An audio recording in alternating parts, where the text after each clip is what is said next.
امریکہ اور ایران کے درمیان، جس کو پاکستان نے کنڈکٹ کروایا، اور اس میں ظاہر ہے باقی ملکوں کی بھی کنٹریبیوشن ہے، لیکن اس کو لیڈ پاکستان ہی کر رہا تھا۔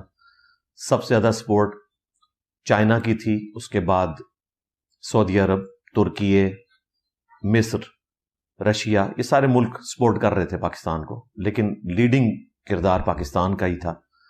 اور اللہ کا شکر ہے کہ 15 دن کے لیے یہ جنگ رک چکی ہے۔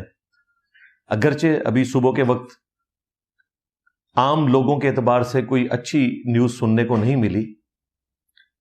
امریکہ کے جو وائس پریزیڈنٹ ہیں جے ڈی وینس، وہ اپنا موقف بیان کر کے اپنی ٹیم کے ساتھ واپس جا چکے ہیں، لیکن مذاکرات ابھی جاری رہیں گے۔ ظاہر ہے 15 دن کے لیے تو سیز فائر ہوا ہے، اور مذاکرات کو ختم کرنے کی اناؤنسمنٹ نہیں ہوئی ہے۔ انہوں نے کہا کہ ہم نے اپنا مقدمہ رکھ دیا ہے، اب بال جو ہے وہ ایران کی کورٹ میں ہے، دیکھیں وہ اپنے بڑوں سے مشورہ کریں، اور اس کو جس طرف بھی لے کے جانا ہے وہ انشاءاللہ میں آج 5 علمی پوائنٹس کی شکل میں فیوچر اس کا ڈسکس کروں گا انشاءاللہ تعالی۔ لیکن اس کی تفصیل میں جانے سے پہلے اپنے اسٹوڈنٹس کے لیے بالخصوص آلموسٹ پچھلے کوئی 5-6 ہفتوں سے کنٹینیوسلی ہم یہی ایک ایشو ڈسکس کر رہے ہیں۔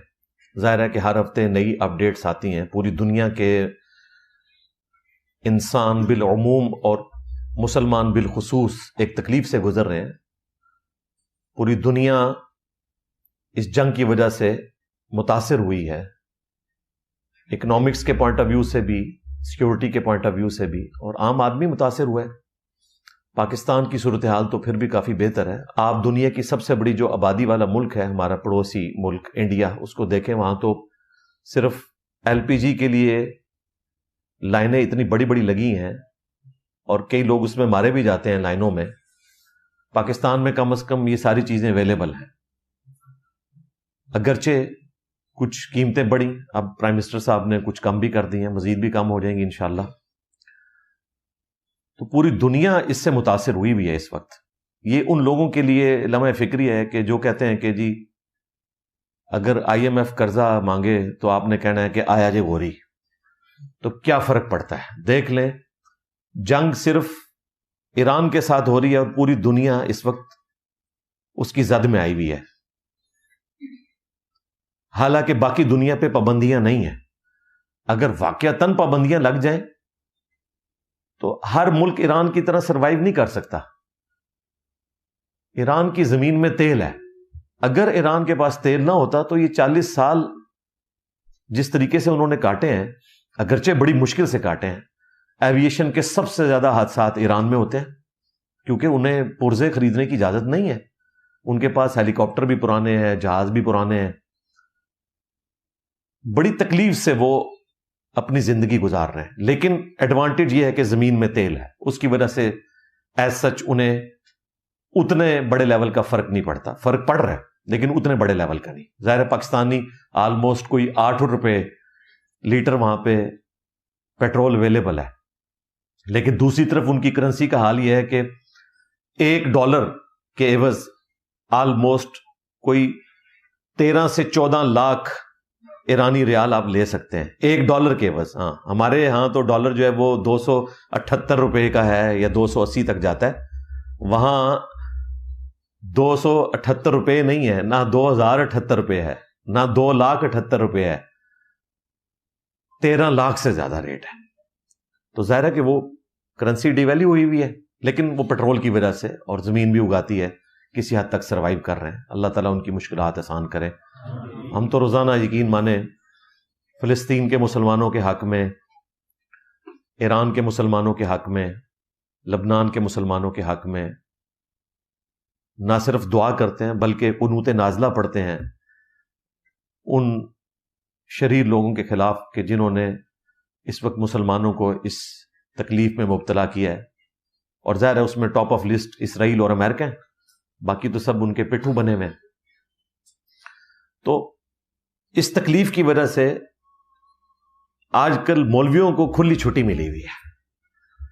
تو میں اپنے اسٹوڈنٹس کے لیے شروع میں عرض کر دوں کہ انشاءاللہ مولیوں کی باری آئے گی، لیکن ہم ذرا اس تکلیف سے نکل جائیں. یہ بہت بڑے لیول کی تکلیف ہے.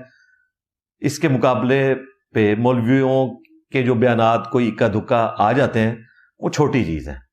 وہ ویسے ہی میمز میں کور ہو رہے ہیں الحمدللہ. آپ دیکھ رہے ہیں دیسی فنکار ٹی وی کے اوپر، اس کے علاوہ لو سامو چینل پہ دیکھ لیں آپ، مولوی میمز، دانی بھائی، یہ کافی سارے اسٹوڈنٹس ہیں جو کام کر رہے ہیں اللہ کے فضل سے.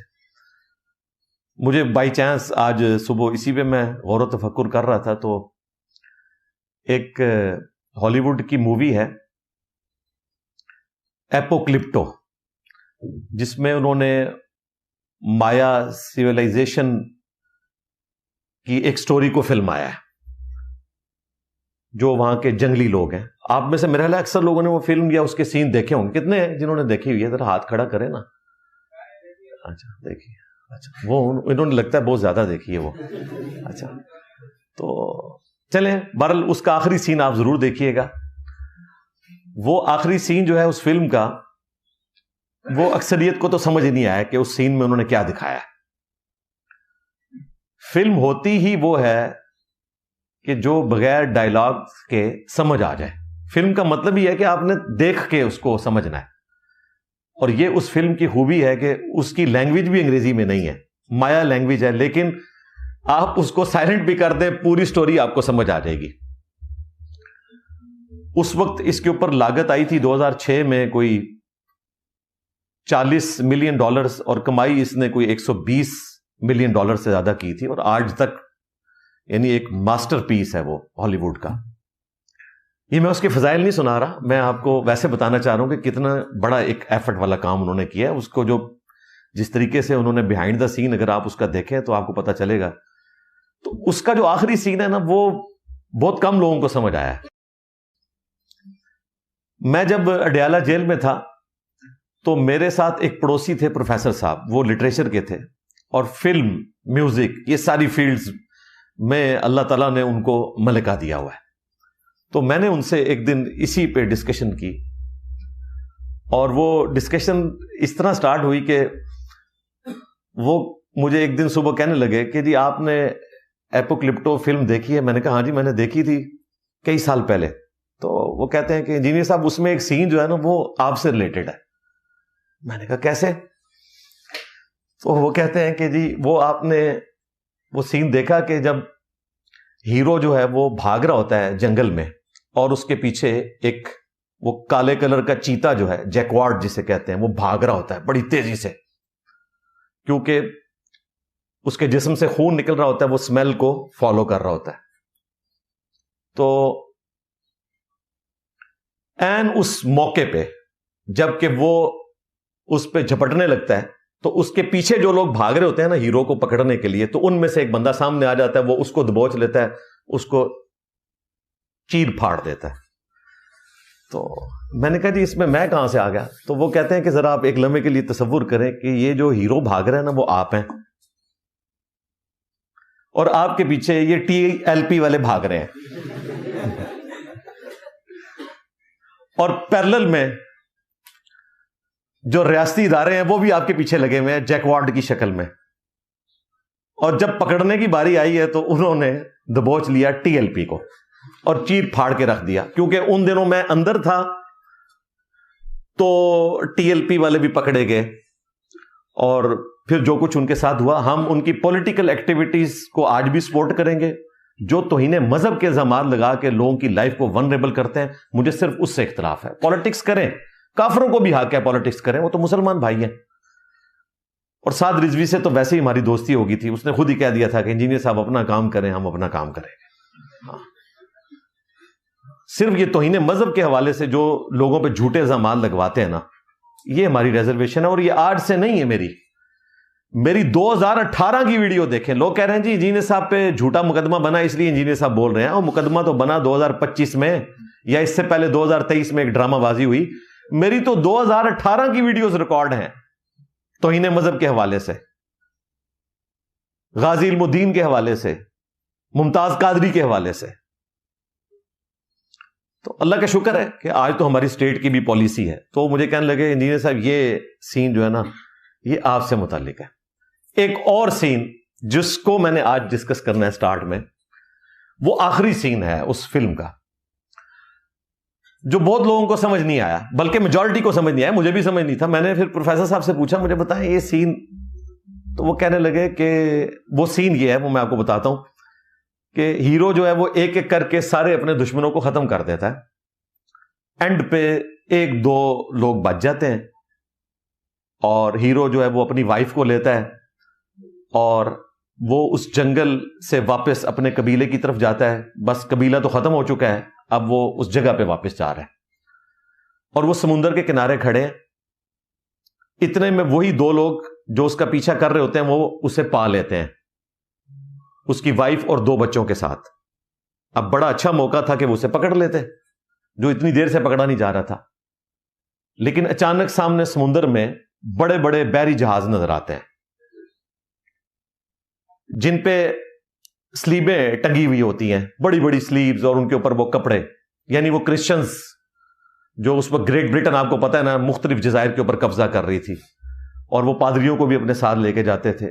اسی وجہ سے پھر کرسچینٹی زیادہ پھیلی، پہلے تو کانسٹنٹائن کی وجہ سے پھیلی، اس کے بعد اس طریقے سے. تو جیسے ہی وہ بحری جہازوں کو دیکھتے ہیں نا تو وہ ہیرو بھی وہیں ہکا بکا رہ جاتا ہے، اور وہ لوگ بھی. پھر اس کے پیچھا کرنے والے جو لوگ ہیں وہ اپنا راستہ لے لیتے ہیں، ہیرو اپنی وائف اور بچوں کے ساتھ واپس جنگل کی طرف چلا جاتا ہے، اور اس پہ فلم ختم ہو جاتی ہے. اور کسی کو سمجھ نہیں آتا کہ یہ ہوا کیا ہے. ہوا یہ تھا کہ وہ بڑی مصیبت آ گئی تھی، گریٹ برٹن آ گئی، تو اب ان کو آپس کی دشمنی بھول گئی کہ ہم نے اس کو مارنا ہے یا اس نے ہمیں مارنا ہے، کیونکہ بڑی مصیبت آ گئی. تو اب فرقوں کے اوپر بھی ایک بڑی مصیبت میری شکل میں نازل ہوئی ہے. یہ آپس میں ایک دوسرے کے خلاف بولنا آلموسٹ چھوڑ چکے ہیں، بلکہ ابھی یہ کل ہمارے جو ناشتہ ولی سرکار ہیں حافظہ اللہ تعالی المعروف حضرت معاذ اللہ، انہوں نے ایک پوڈ کاسٹ میں کہا ہے کہ جب ان سے پوچھا گیا کہ یہ جو صوفیاء کے ہاں یہ مرد کی مرد سے محبت اور اس مجازی عشق کے ذریعے اللہ تک پہنچنا، اس کے بارے میں وہ بیچارہ سوال کر رہا ہے، تو اس نے اس کو ساتھ ہی روک دیا. کہتا ہے نہیں، اس سے آپ کو پتہ ہے پھر وہ مقدمہ بازی اور اس طرح وہ برا مان جاتے ہیں. یعنی توحید بیان کرتے ہوئے وہ بندہ ڈر رہا ہے کہ کہیں بریلوی برا نہ مان جائے، اور میرے بارے میں وہ ہر طرح کا فتویٰ لگاتا ہے، ہر وہ بات جس کے ذریعے میری لائف کو ونریبل کر سکتا ہے وہ کرنے کی کوشش کرتا ہے. لیکن آپس میں دیکھ لیں کہ ان فرقوں کا غم ختم ہو چکا ہے، کیونکہ سامنے گریٹ برٹن کے بڑے بڑے بحری جہاز آ گئے ہیں ہماری شکل میں. ٹھیک ہے، تو یہ میں نے آپ کو سٹارٹ میں اس دکھی ماحول کے اندر دو سین جو تھے ایپوکلپٹو کے وہ ڈسکس کیے. اب ہم 5 علمی پوائنٹس کی شکل میں آج کی گفتگو کو آگے لے کے چلیں گے، جو یہ پیس ٹاک سٹارٹ ہوئی اور ابھی ایک صبح سویرے ایک غم کی خبر آئی ہے اس حوالے سے کہ وقتی طور پہ وہ رک گئی ہیں، لیکن انشاءاللہ تعالی بہتری کی طرف معاملات جائیں گے. ہم آپٹیمسٹک اپروچ رکھتے ہیں. تفصیل میں جانے سے پہلے ایک دفعہ دروشی پڑھ لیں. اللہم صلی علی محمد وعلی آل محمد واصحاب محمد وازواج محمد وامت محمد اجمعین الی یوم الدین آمین. علمی پوائنٹ نمبر 1، 28 فروری 2026 کو ایران کے جو سپریم لیڈر ہیں خامنائی صاحب رحمہ اللہ تعالی، ان کی شہادت ہوئی. اس کے بعد پھر 168 بچوں اور بچیوں کی اسکول میں شہادت ہوئی مظلومانہ. کل تو وہ زخم بھی تازہ ہو گیا جب ایران کا وفد پاکستان آیا، تو انہوں نے اپنے اس جہاز کے اندر باقاعدہ سیٹوں کے اوپر ان بچوں کی تصویریں لگائی ہوئی تھیں. کسی کا خون آلود جوتا، کسی کا خون آلود اسکول بیگ. یہ تکلیف وہ بندہ ہی محسوس کر سکتا ہے جس کے اپنے بچے ہوں، اور پھر وہ جس سوز و گداز کے ساتھ ان بچوں کے ساتھ ایک تصوراتی گفتگو کر رہے ہیں، جو ان کے اسپیکر ہیں محمد باقر صاحب حافظہ اللہ تعالی، جو اس پورے معاملے کو لیڈ کر رہے ہیں ایران کی طرف سے. تو بڑا رکت انگیز وہ منظر تھا. بہرحال 40 دن کے بعد پاکستان کی کوششوں سے اور ساتھ ہی ساتھ ظاہر ہے چائنا نے سپورٹ کیا، رشیا نے کیا، سعودی عرب نے کیا، مصر نے، ترکی نے، وقتی طور پہ 15 دن کے لیے جنگ رک گئی ہے الحمدللہ. اور اس جنگ کا رکنا فی الوقت پوری انسانیت کے لیے ضروری بھی تھا. ظاہر ہے ابنائے ہرمز کا معاملہ ہے، اور پھر دوسری طرف مسلمان ظاہر ہے دکھی ہیں. دونوں طرف سے مسلمان ہی شہید ہو رہے ہیں، کیونکہ عرب ملکوں کے اوپر جب حملہ ہوتا ہے تو وہاں پہ بھی مسلمان ہیں، اور ایران میں تو مسلمان ہے ہی ہیں الحمدللہ. اس میں جو یہ پیس ٹاکس شروع ہوئی ہیں، بعض لوگوں کو یہ وسوسہ آتا ہے کہ ضرورت کیا تھی یہ جنگ رکوانے کی. جو صورتحال اس وقت بن چکی تھی، اور جس طرح امریکہ ایک بدمست ہاتھی کی طرح دھمکیاں دے رہا تھا، اور آخری دن تو آپ کو پتہ ہے ہم کتنی تکلیف میں تھے. رات کو بڑی مشکل سے مجھے نیند آئی کہ یہ صبح کیا معاملہ بننا ہے. ظاہر ہے 8 اپریل کی ڈیڈ لائن دی ہوئی تھی. شکر ہے 1.5 گھنٹہ پہلے ہمارے جو پرائم منسٹر صاحب ہیں ان کی ٹویٹ کے اگینسٹ جو انہوں نے پوسٹ ایکس پہ کی تھی، الٹیمیٹلی ایک جنگ بندی کا معاملہ ہوا صبح کے وقت جب ہم اٹھے. تو یہ جنگ کا رکنا اس لیے ضروری ہے کہ اس کی تکلیف پوری انسانیت کاٹ رہی ہے. مسلمان تو کاٹ ہی رہے ہیں، پوری انسانیت کاٹ رہی ہے. اور یہ جنگوں کا رکنا کوئی شکست کی علامت نہیں ہوتی. بعض اوقات جنگوں کا ٹل جانا بھی فتح ہوتا ہے. صلح حدیبیہ کے موقع پر ایک جنگ ٹلی تھی، لیکن اللہ تعالیٰ نے سورہ فتح میں فرمایا اِنَّا فَتَحْنَا لَكَ فَتْحًا مُبِينًا، بے شک اے محبوب صلی اللہ علیہ وآلہ وسلم ہم نے آپ کو ایک روشن فتح عطا فرما دی ہے. حالانکہ فتح تو کوئی نہیں ہوئی تھی بظاہر. کچھ شرائط بھی ایسی تھی جو مسلمانوں کو ایکسیپٹیبل نہیں تھی، لیکن نبی الاسلام نے اپنی بصیرت سے ایکسیپٹ کر لیا، اور وقت نے ثابت کیا کہ آپ علیہ السلام کا ڈیسیژن درست تھا. ظاہر ہے وہ اللہ کی وحی کی تائید کے ساتھ تھا. سیدنا عمر سے تھوڑی مس ہینڈلنگ بھی ہوئی، پوری زندگی وہ روتے بھی تھے اس پہ کہ مجھے نبی الاسلام کے ساتھ اس طریقے سے گفتگو نہیں کرنی چاہیے تھی کہ یا رسول اللہ ہم کیا حق پہ نہیں ہیں. وہ تو پھر سیدنا ابوبکر نے ان کو ڈانٹا کہ وہ اللہ کے رسول ہیں صلی اللہ علیہ وآلہ وسلم، وہ وحی کی تائید کے ساتھ کر رہے ہیں جو کچھ کر رہے ہیں. بہرحال وہ فتح ثابت ہوئی. صحیح بخاری میں بڑی تفصیلات ہیں اس کی. اسی طریقے سے صحیح بخاری میں غزوہ موتا کا ذکر موجود ہے. اس میں باقاعدہ الفاظ ہیں، نبی الاسلام نے کہا مسجد نبوی شریف میں بیٹھے ہوئے ہیں، سینکڑوں میل دور غزوہ موتا ہو رہی ہے، اور اس میں سیدنا زید شہید ہو جاتے ہیں. نبی الاسلام کی مبارک آنکھوں سے آنسو جاری ہیں. اللہ تعالیٰ نے اتنی دور کا منظر آپ کو دکھایا. ظاہر ہے نبی ہوتا ہی وہ ہے جس کے پاس غیبی خبریں آتی ہیں. اب یہ منظر صحابہ کو نہیں نظر آ رہا.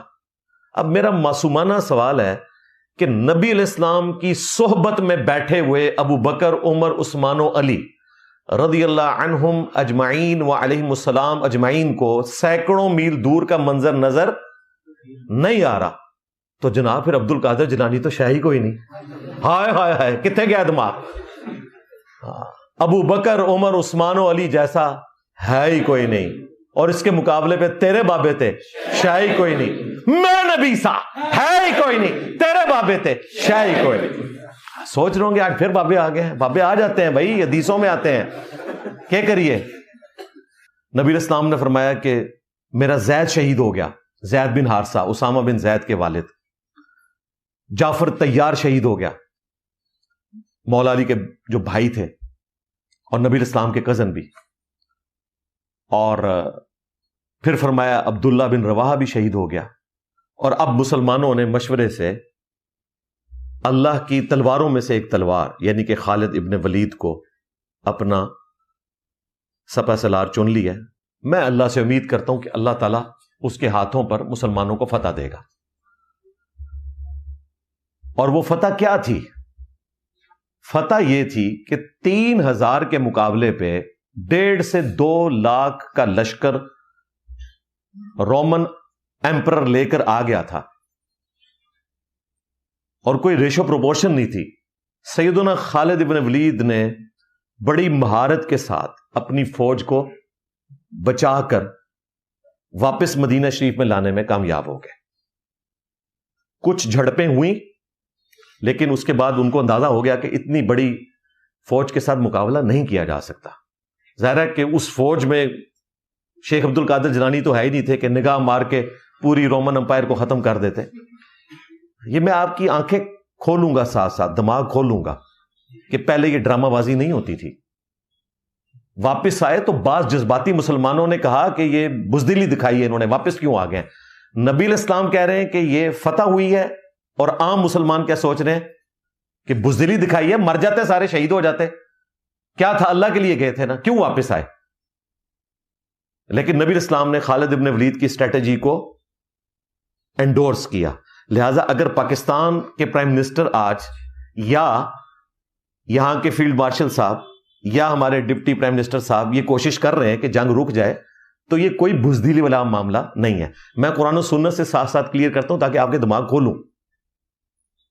اور یہ باتیں ایران کو پہلے بھی پاکستان سمجھا رہا تھا. 2025 میں جب انڈیا اور پاکستان کی جنگ تھی، ابھی ایران کے ساتھ جنگ کا معاملہ اسرائیل کا شروع نہیں ہوا تھا، اس وقت میری ایک ویڈیو ریکارڈ ہوئی تھی جو حرام خور یوٹیوبرز نے آج کے دن نکال کے اور کہا کہ انجینئر صاحب کہہ رہے ہیں کہ جی امریکہ تمہارا کچومر نکال دے گا تو پیس ڈیل کر لو. اس وقت جنگ شروع نہیں ہوئی تھی، تو آج ڈیل ہی کرنے ایران آیا ہوا ہے نا. میرے کہنے پہ مانا ہے، بزدلی دکھا رہا ہے. اللہ کے بندو، اس طرح نہیں دنیا کے معاملات چلتے ہیں، چیزوں کو مینج کرنا پڑتا ہے. بہرحال اس وقت تو ایران والے نہیں مانے اور پھر جنگ شروع ہوئی. پھر 2026 کی یہ جو 28 فروری کی جنگ تھی، اس وقت ایران والے مان گئے، بلکہ وہ پچھلی شرائط سے بھی زیادہ شرائط ماننے پہ تیار ہو گئے. لیکن اسرائیل نے خباثت کی، اور ظاہر ہے کہ ٹرمپ کی کمزوریاں ان کے ہاتھ لگی ہوئی ہیں ایپسٹین فائلز کی شکل میں. انہوں نے ایران کو اپنے راستے سے ہٹانا تھا. سب کچھ ماننے کے باوجود پھر بھی حملہ کر دیا. وہ عمان کے جو وزیر خارجہ ہیں انہوں نے کہا کہ بڑی حیرانگی والی بات ہے کہ ایران سب کچھ مان گیا تھا، بلکہ 2025 سے بھی زیادہ شرائط مان گیا تھا. تو وہ جو ڈیل کر رہا تھا ایران، وہ کوئی بزدلی نہیں دکھا رہا تھا. اچھے وقت کا انتظار. ہمارے آرمی چیف نے خامنائی صاحب کو اس وقت بھی سمجھایا تھا کہ آپ ہماری نقل نہ اتاریں. اب تو یہ بات کھل چکی ہے نا، مجھے تو اس وقت بھی پتا تھی، اب تو یہ اوپن سیکرٹ ہے. خامنائی صاحب کو انہوں نے کہا تھا آپ ہمیں نہ دیکھیں، ہمیں تو اللہ تعالیٰ نے موقع ایسا دیا تھا کہ امریکہ پھنسا ہوا تھا افغان وار میں اور ہم نے ایٹم بم بنا لیا. پوسٹ 9/11 یعنی 11 ستمبر 2001 کے بعد اب آپ اس طریقے سے معاملات کو لے کے نہیں چل سکتے. لہذا وقتی طور پہ آپ ٹائم گین کریں اپنا، اور مستقبل میں اگر حالات بہتر ہوئے تو آپ اپنے معاملات کو کر لیجئے گا، لیکن اس وقت کسی طریقے سے اس جنگ کو ٹالنے کی کوشش کریں. یہ میں بات کر رہا ہوں 2025 والی جنگ کی. پھر 2026 میں انہوں نے ہمارے آرمی چیف کا مشورہ مان لیا اور شرائط کے لیے تیار ہوئے. لیکن دوسری طرف یہ ایپسٹین فائلز والا چکر نکل آیا اور اسرائیل نے پھر رنگ میں بھنگ ڈال دیا. بہرحال اللہ کی مہربانی ہے کہ فی الوقت 15 دن کے لیے جنگ رکی ہے. انشاءاللہ تعالی امید ہے کہ یہ معاملات بہتری کی طرف جائیں گے. اور میں یہ سمجھتا ہوں کہ 10 مئی 2025 کو جو اللہ تعالیٰ نے پاکستان کو فتح دی تھی، اس کے بعد 10 اپریل 2026 کو ایگزیکٹلی 11 مہینوں کے بعد، یعنی 1 سال کے اندر اندر، یہ دوسری بڑی فتح دی ہے کہ پوری دنیا پاکستان کی طرف دیکھ رہی ہے. اور انشاءاللہ اگر یہ معاملات بہتری کی طرف گئے، اور امید ہے کہ جائیں گے، تو ورلڈ وار 2 کے رکنے کے بعد اسلامی تاریخ کا بلکہ انسانی تاریخ کا پچھلے 80 سالوں میں یہ سب سے بڑا واقعہ ہوگا کہ یہ ورلڈ وار 3 رک گئی. یہ ورلڈ وار 3 تو ہو چکی ہے نا انڈائریکٹلی، ظاہر ہے پوری دنیا افیکٹ ہوئی ہوئی ہے. میرے لیے تو یہ ایسا ہی ہے کہ پاکستان جو ہے وہ فیفا کا ورلڈ کپ جیت جائے، جس کی فٹ بال کی ٹیم جو ہے وہ سب کانٹیننٹ میں بھی نہیں جیت سکتی. تو یہ اس کے مترادف ہے اگر یہ پیس ٹاکس کامیاب ہو جائیں. لیکن یہ کامیاب نہ بھی ہوں، کم از کم فیفا کا ورلڈ کپ پاکستان میں ہو گیا اس اعتبار سے کہ پوری دنیا پاکستان کی طرف دیکھ رہی ہے الحمدللہ. وَتُعِزُّ مَن تَشَاءُ وَتُذِلُّ مَن تَشَاءُ. یہ اللہ تعالیٰ ہے، جس کو چاہتا ہے عزت دے دیتا ہے، جسے چاہتا ہے ذلیل کرتا ہے.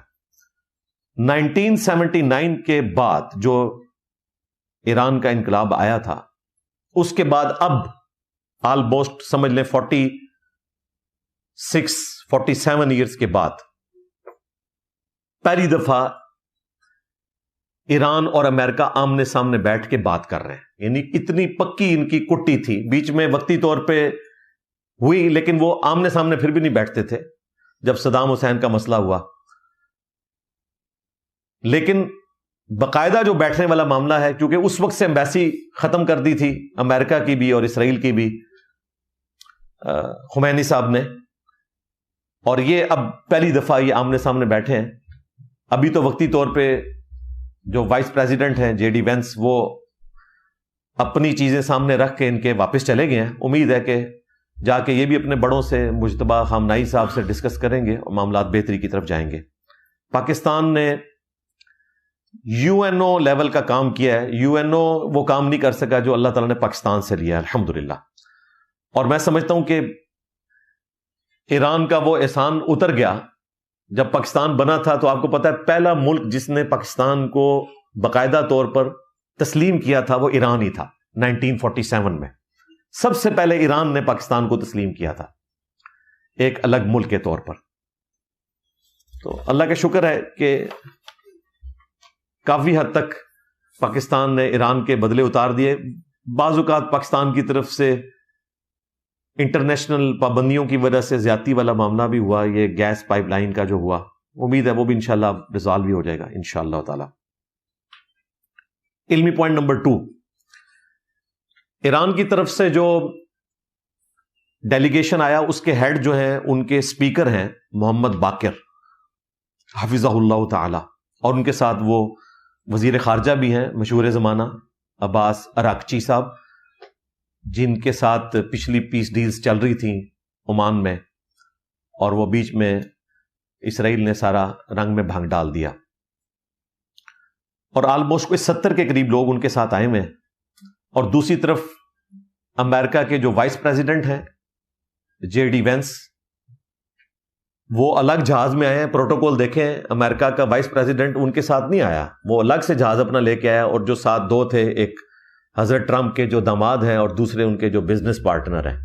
اصل میں تو یہ رشتہ ہے، باقی جو حکومتی ذمہ داریاں ہیں وہ علیحدہ سے. تو بہرحال وہ تو اپنا مقدمہ رکھ کے فی الوقت واپس چلے گئے ہیں. اب ایران جا کے اپنے بڑوں سے ڈسکس کریں گے.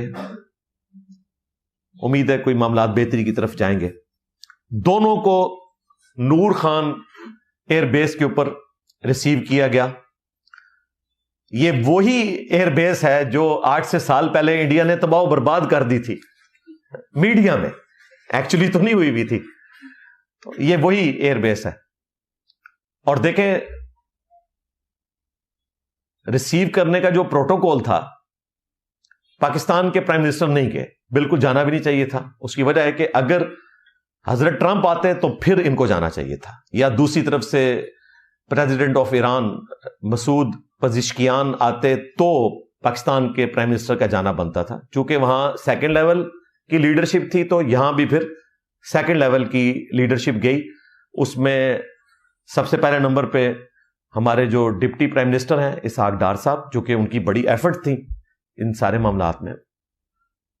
دوسرے نمبر پہ ہمارے جو فیلڈ مارشل صاحب ہیں سی ڈی ایف، اور تیسرے نمبر پہ ہمارے جو وزیر داخلہ ہیں محسن نقوی صاحب.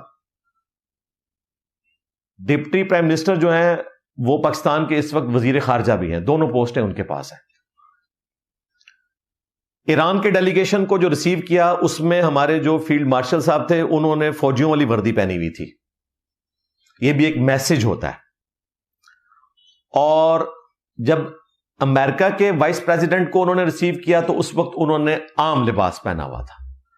اب اس میں سے کیا میسج نکلتا ہے، ظاہر مجھے نکالنے کی ضرورت نہیں ہے، آپ خود سمجھ آئیے گا. میں نکالوں گا تو میرا کلپ کٹ کے کچھ سے کچھ نہ کوئی بنا دے تو اس لیے صرف میں نے آپ کو ایک فرق بتانا تھا کہ ایران کے ساتھ ریسیونگ کیسے کی گئی، یعنی میرا حسن ظن ہے کہ ان کے ساتھ ایک اظہار یکجہتی کیا کہ اس جنگی ماحول میں، اس مشکل وقت میں پاکستان کا آرمی چیف آپ کے ساتھ کھڑا ہوا ہے، ٹھیک ہے، اور امریکہ کو میسج یہ دیا کہ ہم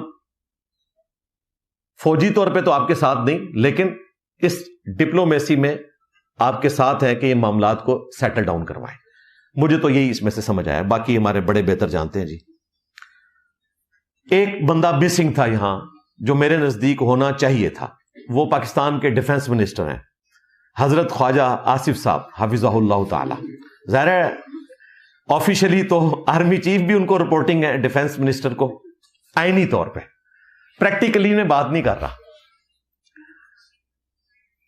تو وہ وہاں پر مسنگ تھے کیونکہ انہوں نے کام ہی اتنا بڑا ڈال دیا تھا ایک دن پہلے۔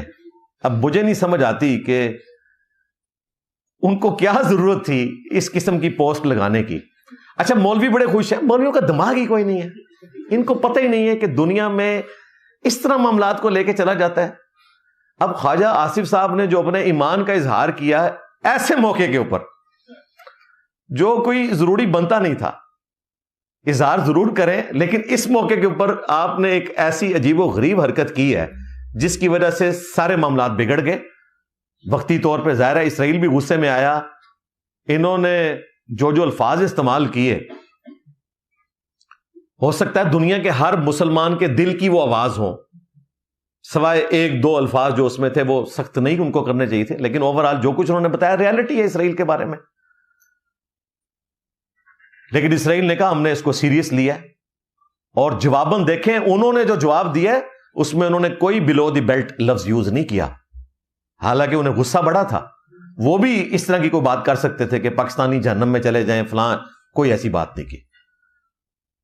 اور اینڈ رزلٹ یہ نکلا کہ وہ ہیٹ سپیچ ہونے کی وجہ سے ایکس سے ڈیلیٹ ہو گئی۔ وہ خواجہ صاحب نے نہیں ڈیلیٹ کی ہے، ظاہر ہے وہ تو تیر نکل چکا تھا کمان سے، اس کو ڈیلیٹ کرنے کا فائدہ نہیں تھا، وہ ہیٹ سپیچ کی وجہ سے ڈیلیٹ ہوا ہے۔ ایکس ظاہر ہے اس قسم کے الفاظ تو نہیں برداشت کریں گے وہ، بل خواجہ صاحب کو ضرورت نہیں تھی اس قسم کی حرکت کرنے کی، اور نہ مولویوں کو چاہیے کہ وہ جناب اس کے مزے لیں، اور نہ ہماری یہاں ایک پولیٹیکل جماعت ہے ویسے انہیں کوئی بات پسند نہیں آتی، یہ ٹویٹ ان کو بڑی پسند آ گئی کیونکہ اس میں پاکستان کا نقصان ہونے والا تھا تو وہ ان کو پسند آ گئی۔ یہ تک نہیں بنتا، قرآن و سنت کی روح سے بھی یہ حرکت کرنا غلط ہے۔ میں آپ کو کئی ایک مثالیں دے سکتا ہوں، صحیح مسلم کے اندر حدیث موجود ہے،